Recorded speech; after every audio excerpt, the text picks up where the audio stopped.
Hi, my name is Glenn Ruther, and I have something wonderful to share, but I want to lay some foundation first. Professionally, I've been a technology guy for a long time, but there's a whole other side to me.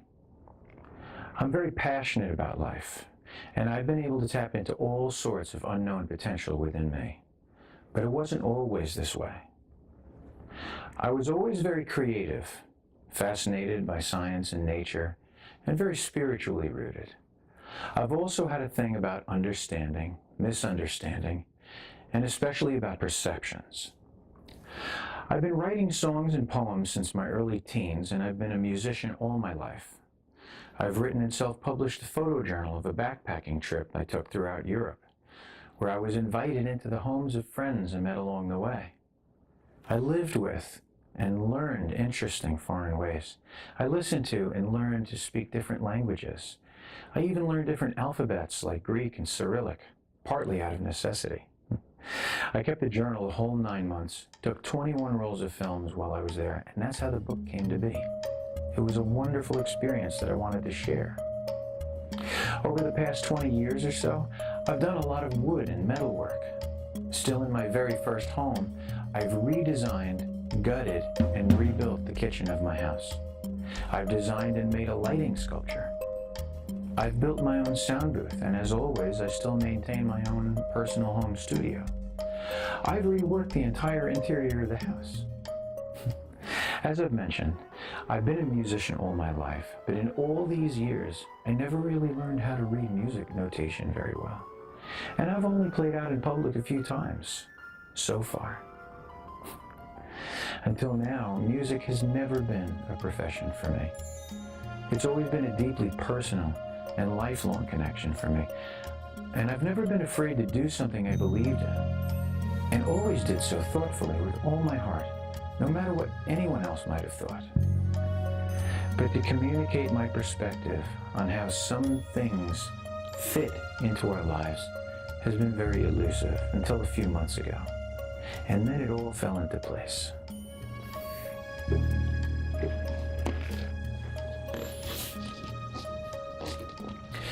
Most people recognize this and what it represents. It's the symbol for infinity. It's an ancient symbol. It's kind of like a circle, but with a twist, right? I've always sought balance in all things, and this reeks of balance to me. Here's what I saw it in a few months ago in the middle of the night. On one side is the world in which we live, the universe. For illustration purposes, it's what I've come to call the outer verse. Okay? On the other side is the world within each of us, the inner verse. And at the nexus is life, the only thing connecting us with the outer verse and the outer verse with us.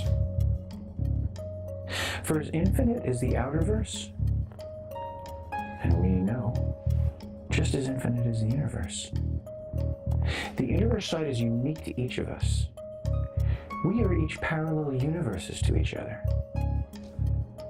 The outer verse is the same for all of us, though we each see it from our different perspectives. Combining this concept with this symbol really put on a whole new meaning, or perhaps it's the real meaning, just lost to time. Anyway, when I think of the world in which we live, my perspective is this.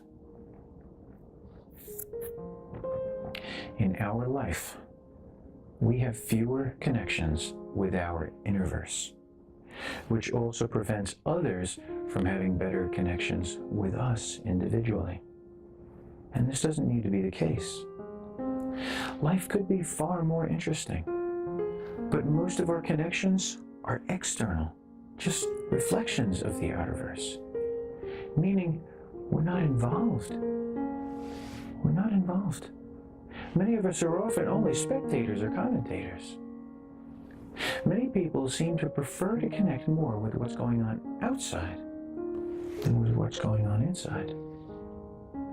And something within most of us is telling us that what's going on outside is far more interesting than what we might find inside. Perhaps a reflection? But why? Due to either avoidance or constant distraction, so many people ignore and neglect connections with those potentially beautiful, wonderful things within us. So they go undeveloped. We have so much within us which does not grow, but simply lays dormant and unfulfilled. We are largely unexplored territory. Life is for the living. It should be more about self-fulfillment, self-awareness, and sharing with others something real within us. It would also mean we have more good to share with the world. We have a much greater impact on the fate of this place, the innerverse, where we live, than that place, the outerverse. Yet the outerverse is where most people choose to spend most of their time and energy. And due to this, we also throw ourselves out of balance, which in turn continues to keep our world out of balance. When my son was still living at home, I tried to teach him about the 30,000-foot view. And the reason is so he could learn to see himself in motion, understand his instincts, and then modify them as needed. This is the domain of the innerverse. I also always told him about what I call the great interconnectedness of life. The fact that when you learn one thing, it winds up being applicable to something else that you learn along the way. Anyway, when my son was young, I would help him get ready for bed, and then I would be either playing keyboards or my classical guitar in the loft where I have my studio set up. He would sometimes lay a sleeping bag or a blanket on the floor and hug me, kiss me goodnight, and then lay down. And I would continue playing in a sweet and ambient way until he fell asleep. Then at some point afterwards, I would carry him downstairs to his bed. He loved listening to me play. So here's the thing. The music that I played for my son was no music anyone had ever heard, not even me. It was music that came directly from within, as it still does, because it is a connection I consistently nurture. The point is, if we could connect more with what's inside of us, it would make our life far more fulfilling, and we'd have good things to share with the world.